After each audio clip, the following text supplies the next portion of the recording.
Hi, this is your weekly update on Russia's war against Ukraine, with brief context, 4 key stories of the week, and a rapid recap of what else happened.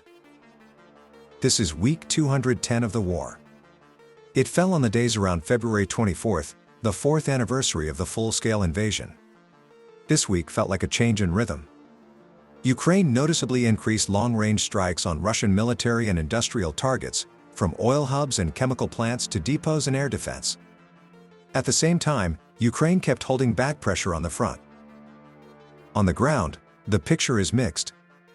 Along one line, assessments are heard more and more often that Russia's advance has slowed and comes at a very high cost. Along another line, dangerous directions remain. One is the Slavyansk-Kramatorsk-Kostiantynivka area, where Russia is trying to worsen logistics and look for weak spots. This week also showed how the war is increasingly becoming a war of communications and data. There are shutdowns, anti-fraud measures, cyber operations, and a hunt for communication hubs. In parallel, there is a war for people. There are testimonies about the crimes of occupation, and about how the Russian system treats both outsiders and its own people. Story 1. Connection down. What changed when Starlink was cut off for Russians? If there's one story this week that feels like a game changer, it's communications. Ukraine's defense minister, Fedorov, described the result like this: Russian streams became 11 times fewer, and radio intercepts increased. He said this became possible not with one button, but with a combination of negotiations, whitelists, and anti-fraud controls. One detail that explains a lot. The Atlantic says the decision to restrict Russian Starlinks took shape after an episode where a Russian drone broke through to Kyiv's government quarter. That became the trigger for a chain of events. After that, Ukraine brought evidence of Russian use of Starlink, direct talks began, and technical work started to impose limits. For Russians, the result of the shutdown was that the front lost communications with the rear along the entire line of contact. Assault units and equipment lost real-time control from the air. New opportunities opened for the Ukrainian army to counterattack, and it used them. What matters is not only the shutdown itself, but how fast adaptation begins. According to Defense Ministry advisor Serhiy Flash, after the restrictions, Russians started building alternative communication channels, including Wi-Fi bridges that need height and a clear line of sight. Ukraine then began targeting those towers and data transfer nodes on purpose. A video shows the idea: one tower falls, and on that stretch of the front the whole transmission system goes down. The second detail is a pure data war. Russians tried to bypass the restrictions through Ukrainians willing to register terminals for money, but this is tracked. At the same time, the international community and a Ukrainian cyberstructure set up a network of fake registration bots. Russians sent their data there themselves.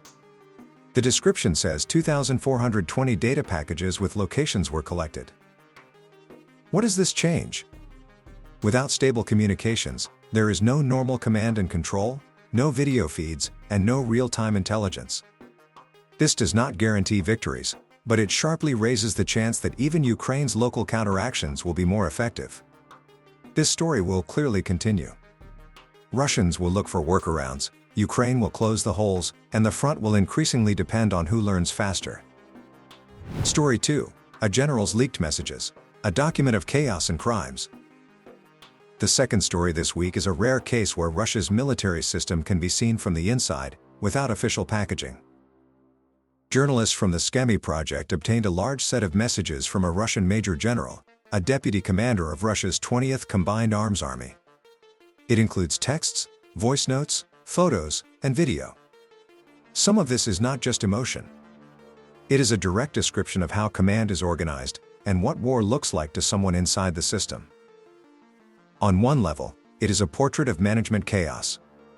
There are mutual accusations, a lack of coordination, and a sense that decisions are made without a system and that nobody is responsible for anything. There is also a highly conflict-driven environment, even between the military and the security services. But the most important layer is evidence of how the Russian army treats Ukrainian prisoners of war. The details and images are very heavy, so they are not repeated.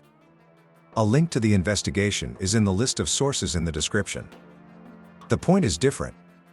In the messages, torture and killings are discussed as routine work, as part of the process.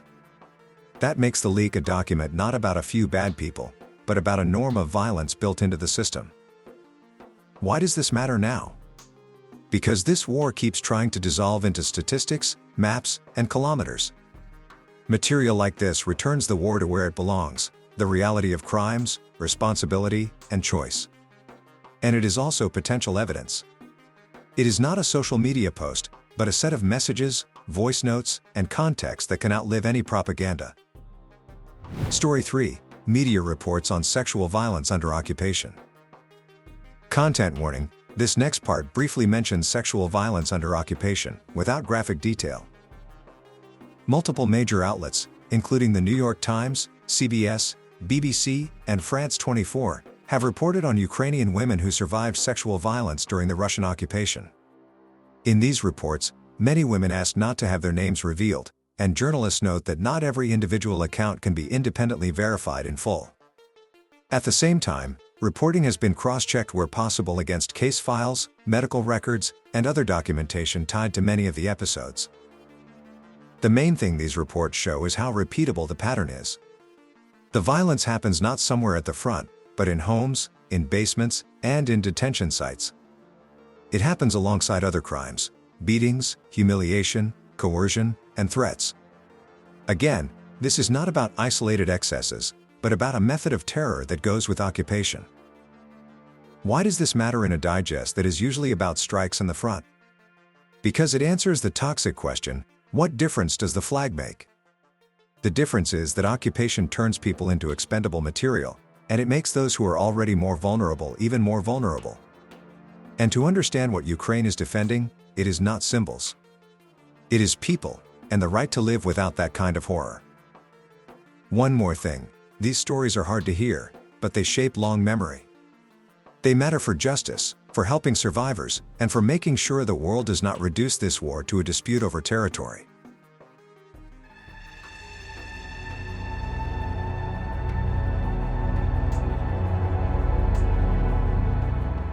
They, the Russian military, came to our house. He said, "Get ready.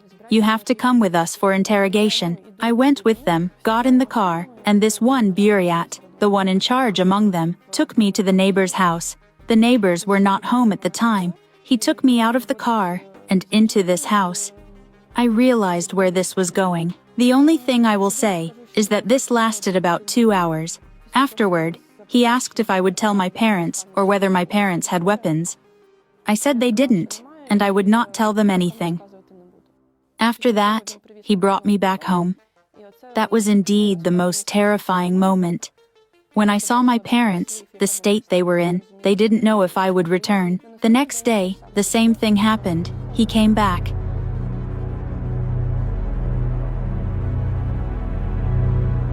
I know how difficult it is, but my goal is to make it visible, maybe without names, but to make these crimes visible, because they are real, unfortunately, and there are a lot of them. Story 4. How Russia recruits foreigners, a business conveyor instead of a mobilization pool.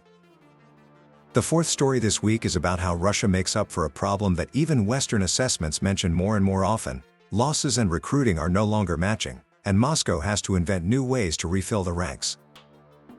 The Important Stories Project describes recruiting foreigners as a commercial niche. The state needs more people, and a private market appears where the delivery of future contract soldiers is built like a business process. Journalists examine the work of one structure, the Moscow Center Voyevoda. It looks for people with language skills, solves visa issues, works through contacts in diplomatic missions, and much of the recruiting process is outsourced. One important detail is money. The report says hundreds of millions of rubles go into recruiting, and a large share is budget money from regions and municipalities. There are also contributions and shakedowns from businesses and private structures, developers, the agriculture sector, and sometimes even organizations that formally should help children. In other words, the system expands funding not from abundance, but through pressure and redistribution. There is one more line that stands out this week. According to the investigations, recruiters were given stop lists of countries from which it became forbidden to bring in mercenaries, likely because of diplomatic pressure so that friendly countries would not stop being friendly. It looks like an admission of the problem. Moscow does not want to quarrel with partners, but it needs people. Why does this matter? Because it shows the war as an economy and an administration of violence. When the state cannot cover the resource of its own, it starts buying others, including through deception. That is no longer just a military story. It is a story of a system degrading. Rapid recap of what else happened. Ukraine's President Volodymyr Zelensky said Ukrainian Flamingo missiles successfully struck a target about 1,400 kilometers away. He was referring to a hit on a production workshop at the Votkinsk plant in Russia, a facility linked to short and intermediate-range ballistic missile systems such as Iskander and Oreshnik. Zelensky said Russian air defenses attempted to intercept the missiles, but the operation still succeeded. He also noted that Ukraine is scaling up production as much as finances and available components allow. In Russia's Belgorod, after strikes on energy sites, there were again interruptions in electricity, water, and heating.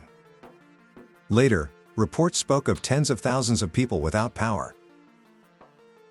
At the same time, missile alerts were recorded in several regions of Russia at once. There were reports of damage at Russian chemical plants, including Metafrax and Dorogubuj, with assessments that the damage hit critical production nodes. In the occupied territories and in Crimea, there was a series of strikes on warehouses, logistics, and air defense elements, including hits on systems and radars. On the front, it is said more and more often that Russia's advance has slowed to the lowest levels in a long time. But pressure on dangerous directions, especially around Kostiantynivka and on the approaches to the Slavyansk-Kramatorsk area, remains. Russia continued strikes on Ukraine's civilian infrastructure. There were dead and wounded people, and destruction in different regions. A separate alarming line this week was explosions aimed at police officers in Ukraine and an overall backdrop of attempts to destabilize the situation. Thanks for watching.